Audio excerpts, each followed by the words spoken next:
An old active region rotates into Earth view and fizzles while the sun launches 3 new solar storms. What are the Earth impacts? Those stories and more in the news this week. Solar activity both fizzles and picks up this week. We had high hopes for region 2699, which was rotating back into Earth view from the backside. This region performed very well on the backside, but as soon as it got into Earth view, it actually started fizzling out and dying. In fact, it's no longer even considered an active region. It's a plage.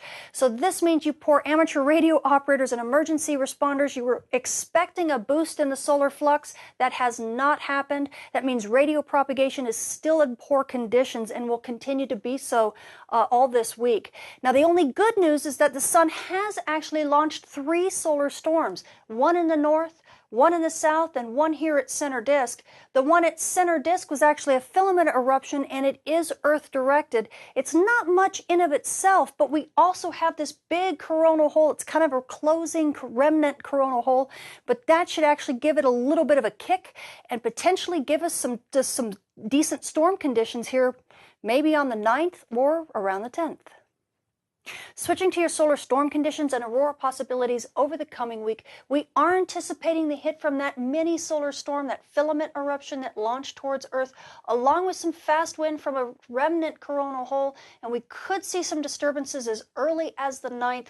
At high latitudes, NOAA is expecting minor storm conditions with about a 45% chance of a major storm. At mid-latitudes, we're still only expecting unsettled conditions with about a 10% chance of a minor storm, which means we could reach active conditions probably pretty easily, but they just won't last all that long. So you aurora photographers, you better stay on your toes. Switching to our solar flare and particle radiation storm outlook over the coming week, everything is in the green when it comes to solar flares, and as we mentioned, region 2699 was a complete fizzle. We are now dealing with a spotless sun, so you poor amateur radio operators and emergency responders, the solar flux is still low, and you're still suffering with poor radio propagation conditions, and it looks like this will continue easily through the week. You might get a small boost when it comes to that solar storm hitting, but outside of that, it looks like you're going to be suffering for a little bit longer. So we have some good news and some not so good news in space weather this week. On the good news side, we do have an Earth-directed mini solar storm that's being followed by a small pocket of fast wind, and these combined might be able to bump us up to storm levels. So you aurora photographers, this should perk you up, especially at high latitudes. We might even get a little bit of a show at mid-latitudes, but you'll have to be on your toes.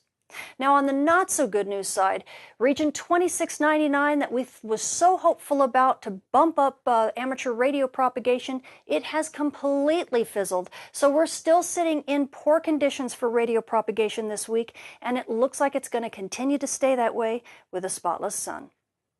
I'm Tamitha Skov. Thank you for watching.